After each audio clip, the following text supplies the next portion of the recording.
Halo netizen, ini adalah Honda WRV tipe SV Honda Sensing ya. Jadi di Thailand ini, Honda WRV ini juga tersedia dengan banyak varian ya. Dan untuk semua variannya itu udah dapet Honda Sensing. Nah ini adalah varian SV yang merupakan salah satu varian yang paling bawah juga ya. Jadi kalau di Indonesia mungkin kayak WRV tipe E gitu ya. Makanya dia lumayan trondol nih tampilan luarnya gitu ya, tapi speknya ternyata mirip seperti Honda WRV RS yang kayak di Indonesia gitu ya. Tapi kalau lihat dari depan ini sih hampir sama seperti WRV yang tipe E gitu ya kalau di Indonesia. Bedanya di lampu.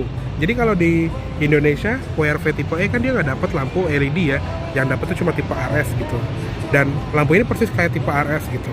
Cuma bedanya kalau di sini dia nggak ada fog lampnya kalau yang tipe SV ya. Jadi itu keren gitu. Kalau di kita fog lampnya LED tapi lampunya halogen. Kalau di Thailand lampunya LED tapi dia nggak dapet fog lamp. Dan keren ini lampunya juga sudah auto gitu. Nah lanjut ke samping, velgnya juga sama seperti WRV tipe E kalau di Indonesia. Jadi tipe tipe SV ini kayak velgnya BRV yang tipe bawah gitu ya. Dia ukurannya 16 inci dengan ban 215 65 R16. Rem juga sama seperti di Indonesia, depan disc brake, belakang tromol ya. Sudah lengkap dengan ABS, EBD, brake assist, traction control, stability control, dan hill start assist juga. Pastinya juga tetap ada black leading sampai ke belakang. Dan ini kamera dari Honda Sensing-nya nih. Jadi dia tetap ada mono kamera untuk memantau kondisi di depan.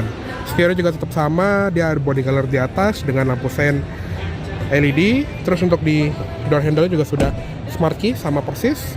Di sini spek-speknya juga tetap sama, dia kode mesinnya tetap L15ZF, jadi tetap dibikin dari Indonesia oleh PT Honda Prospect Motor. Jadi tetap lahiran Karawang ini mobil.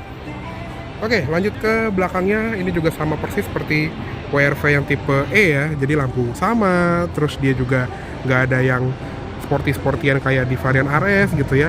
Lampunya pun juga masih sama nih, dia LED bar untuk lampu senja dan rem. Tapi untuk sen sama lampu mundur dia bohlam ya. Emblem simple banget, cuma emblem WRV dan emblem iVTEC.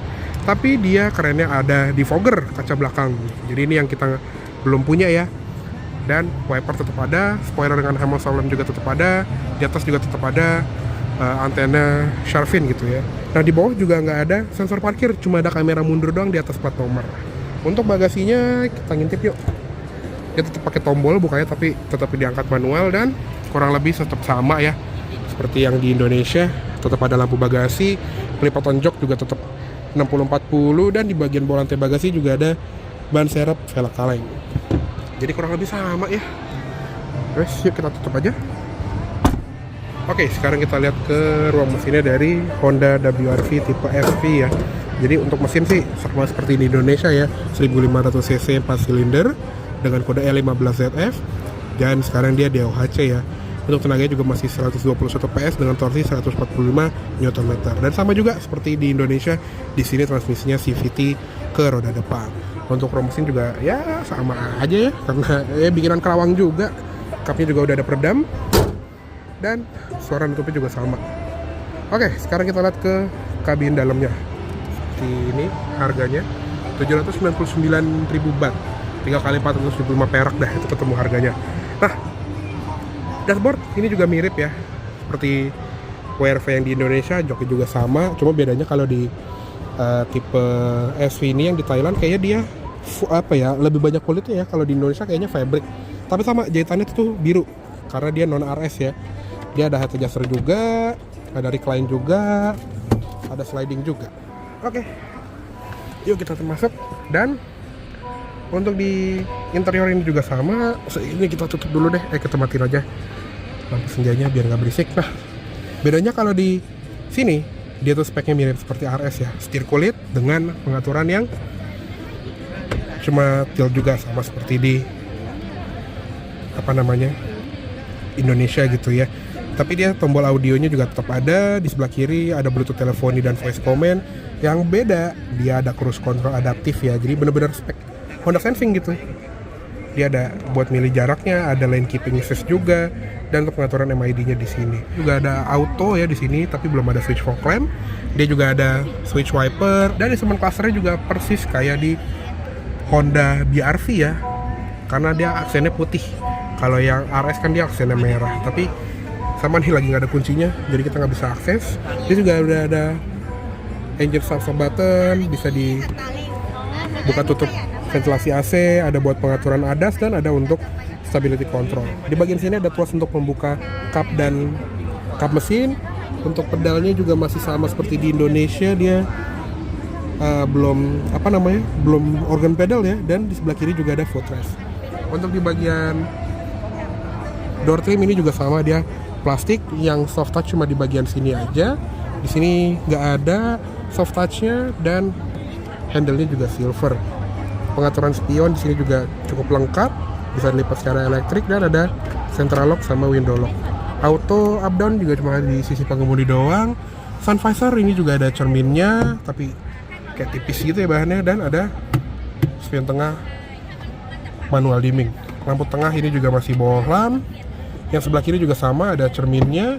Di sini ada satu lampu lagi. Seatbelt sama-sama nggak bisa naik turun, cuma headrest yang bisa naik turun. Dan untuk di bagian dashboard tengah ada ventilasi AC juga, tombol lampu hazard, dan di sini juga head unitnya sama kayak tipe RS ya. Jadi lebih canggih, sudah ada Apple CarPlay dan Android Auto juga harusnya. Tapi dia belum ada Honda Lane Watch ya, yang ada kamera di bawah spion kiri untuk di varian SV ini. Mungkin untuk di varian atas itu ada. Di sebelah kiri sini juga ada soft touch dengan jahitan warna biru. Nah, AC-nya ini udah canggih nih. Jadi selain dia auto climate control, tapi auto climate control lebih canggih dari WRV yang ada di Indonesia gitu ya. Bedanya di sini nih, dia ada defogger belakang dan ada sirkulasi udara. Ini yang nggak ada di spek Indonesia, jadi lebih canggih gitu ya, walaupun sama-sama nggak ada defogger belakang, defogger depan gitu ya. Di bagian bawah juga ada power outlet 12 volt, ada power outlet USB, dan ada buat konektivitas ke head unit juga. Terus di sini juga ada tempat penyimpanan dengan cup holder, dan shifternya seperti ini, dia lurus aja, dan ada low gear juga. Parking brake ini juga sama. Untuk armrest ini juga sama. Glove box sama, glove soft opening juga, dan udah ada airbag untuk penumpang depan. Jadi airbag itu tetap ada 4 ya, di depan 2, dan di samping jok pengemudi sama penumpang depan itu ada 2. Oke, cukup segitu aja untuk di bagian interior depannya. Sekarang kita ngintip ke kabin belakangnya. Ini kita majuin dikit. Untuk interior belakangnya sih kita ngintip aja kali ya, nggak perlu naik, soalnya sama persis sih. Jadi sama-sama nggak ada armrest, ada 3 headrest juga. Terus di belakang situ juga ada power outlet 12 volt. Seat back pocket cuma di sebelah kiri doang, dan door pocket ini juga lumayan gede ya. Door trim ini juga cuma ada empuknya sedikit di sini. Switch for window, door handle juga cukup sederhana. Udah deh. Ya kurang lebih segitu aja untuk ulasan singkat dari Honda WRV tipe SV spek Thailand ini. Mohon maaf apabila ada salah kata-kata dalam penyampaian review. Terima kasih banyak telah menonton. Sampai jumpa di video selanjutnya. Jangan ugal.